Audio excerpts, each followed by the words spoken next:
конечно, прям зримые результаты в городе есть. На мой взгляд, может быть, мой взгляд такой субъективный, это сейчас современный Якутск один из лучших на Дальнем Востоке. Конечно же, у нас еще огромное количество ветхого аварийного жилья. Ну, если в целом в Российской Федерации где-то считается 2,6% от всей жилой площади являются ветхими аварийными, то у нас в республике 14%. Мы, к сожалению, занимаем первое место. Ну, понятно почему. Потому что север, значит, вот старые технологии, деревянные дома, щитовые дома.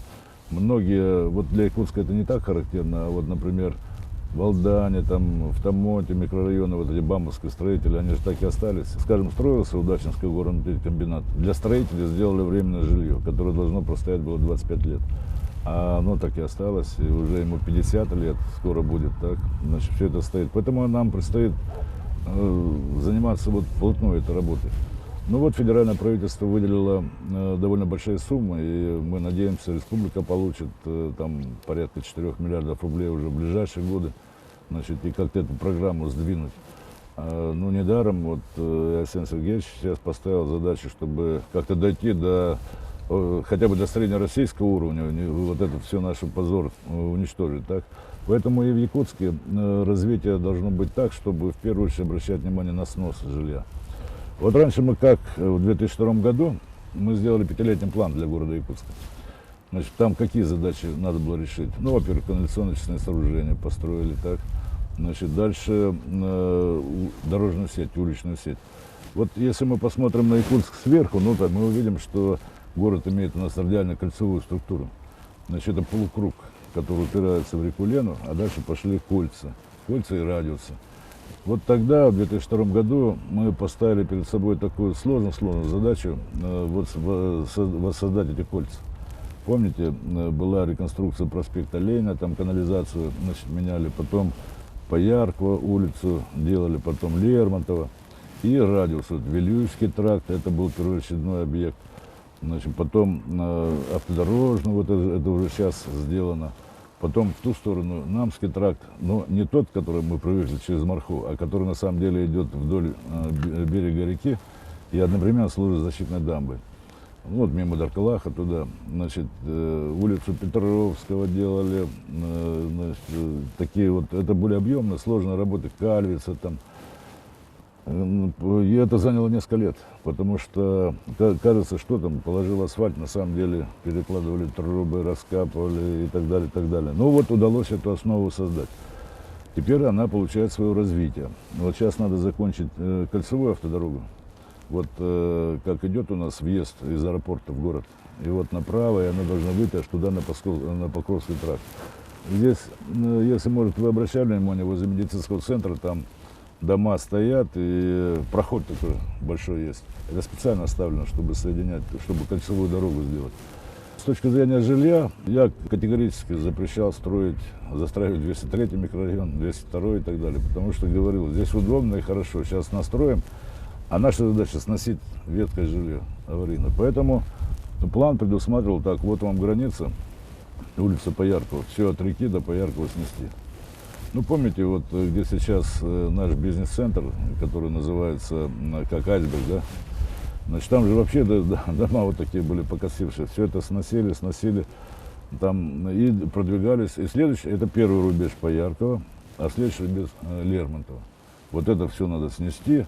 Значит, и для того, чтобы строители не получали легкой жизни, значит, ну, что-то построил дом, да продал, а вот снеси и построй, снеси и построй. Вот эта линия, она длительное время выдерживалась. Ну, я не скажу, что там все сделано. Значит, есть еще на Губина, значит, домишки, которые мы собирались раньше снести. Там, кстати, театр должен был быть новый, эстрады. Значит, и остались в кварталах. Но, в принципе, этот план вот так поэтапно выполнялся. Теперь надо эту линию продолжить. Ну, хорошо, что, скажем, перешли на 203 квартал. Потому что эти дома можно использовать тоже под снос аварийного жилья. Ну вот остался у нас 17-й квартал, такой непроглядный. Вообще тот район, значит, города, там 16 квартал вроде бы так сделали более-менее. Значит, а все дальше надо, конечно, сносить. Поэтому в Якутске задача сложная для строительства. Это легко, вон, там что-нибудь настроить и так далее. Надо сносить город. Ну, я думаю, что как бы вот и последние годы мэрия активно этим занималась. Что-то получилось, что-то не получилось. Ну, например, вот в 17-м кварталом не получилось. Да, обещали, а не получилось. Но я думаю, получится. И так он должен развиваться. А вообще мы планировали, что там мост на Табаге, и автомобильная дорога, и железная через мост зайдут в город. Но железная дорога не здесь внизу должна идти, а поверху, вокруг города. И там в районе Мархи спуститься так, чтобы зайти в речной порт. А кроме того, вы видели, когда из аэропорта выезжаешь, из нового нашего здания, там пустая площадка есть справа. Это место под железнодорожный вокзал было оставлено. Получалось бы очень удобно. Приехали, значит, на самолете прилетели, на поезде поехали. Или там на автобусе и так далее. Но сейчас возникли другие идеи. Сейчас в основном упор делается на автомобильный мост. Значит, так. Ну, так ситуация складывается. А на самом деле надо делать железнодорожно, потому что надо же думать еще и о будущем. И я думаю, что железная дорога оттуда с запада, из Ленска, все равно сюда придет когда-нибудь. И дальше на Магадан. То есть узел должен быть такой. Ну, а вообще говоря, мы должны понимать еще одну очень важную вещь. Значит, все-таки вот посмотрите, это долина Туймада у нас.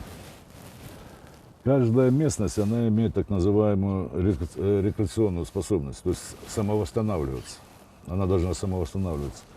Поэтому вот эта способность долины Туймада, она невелика. Значит, если чересчур уже тут мы настроим всего, и засоление почв происходит, и деградация вечной мерзлоты, и природная обстановка нарушается. Поэтому надо думать о том, что вот Якутск, предположим, 300-350 тысяч город, это, наверное, оптимальный для него размер. И надо уже думать о развитии спутников Якутска. В первую очередь, Нижнебестях, очень хорошая точка, особенно если мост будет, вообще отлично. Значит, там надо начинать многоэтажное такое строительство, и это привлекательное место для наших людей. Надо посмотреть, что там в районе Покровска. Значит, то есть, как бы немножко мы должны рассредоточить. А еще более глобальная задача. У нас, к сожалению, это характерно для всей России, и для Якутии это не обошло стороной. Сельская местность теряет жителей, люди переселяют сначала в райцентры, потом в города. Вот этот поток у нас, он, к сожалению, имеет одно направление – Якутск. Значит, так, а у нас же перспективная точка роста есть и Ленск, и Южная Якутия. Надо, чтобы этот поток расходился и туда тоже. Думая о демографических проблемах, мы должны понимать, что этот процесс тоже должен быть определенным образом направляемым, не просто так стихийным. Иначе получится, что через некоторое время мы вот все якутяне здесь и будем жить.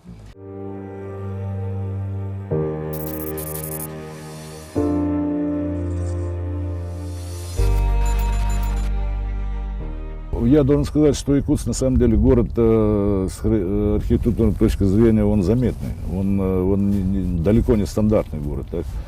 Значит, вот, например, в других городах, крупных, наших, сибирских и так далее, там все-таки все больше упор на индустриальное такое строительство.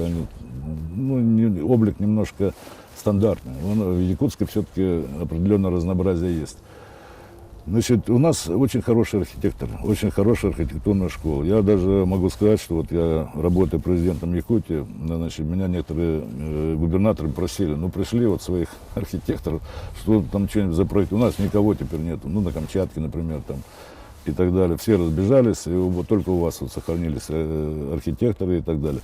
Конечно, мы старались их сохранить, и поэтому я даже открою секрет, даже госзаказ немножко регулирует, так, чтобы каждая из мастерских что-то получила. Хоть один объект, проектировал, чтобы они у нас не исчезли. Например, Иван Степанович Андросов, на мой взгляд, вообще один из лучших архитекторов в России у нас. Значит, у него много таких замечательных проектов, которые воплотились или не воплотились, остались на бумаге, но, в общем, они есть. В этом отношении мы, конечно, продвинуты, но все равно, видите, как вот эта стихия больше. Значит, она тоже увлекает, мне кажется, он становится у нас немножко тоже однообразным. Значит, вот это сплошное остекление, там какие-то примерно одинаковые балконы, углы. Значит, и тут надо, вообще-то говоря, поработать над архитектурой.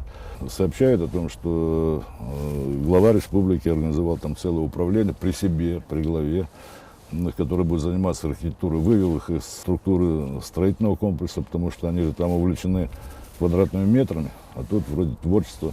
Может быть, это поможет. И это хорошо, что он лично этим занимается. Ну, я вот в старые времена любой более-менее значимый объект, любой, вот Триумф, аэропорт, железнодорожные вокзалы, предположим, там в Тамоте, в Алдане, они строго утверждались президентом, ну, внешний облик. Я думаю, у нас есть возможность так, ну, продолжить и стать на хорошем уровне, потому что все-таки потенциал, самое главное, сохранился.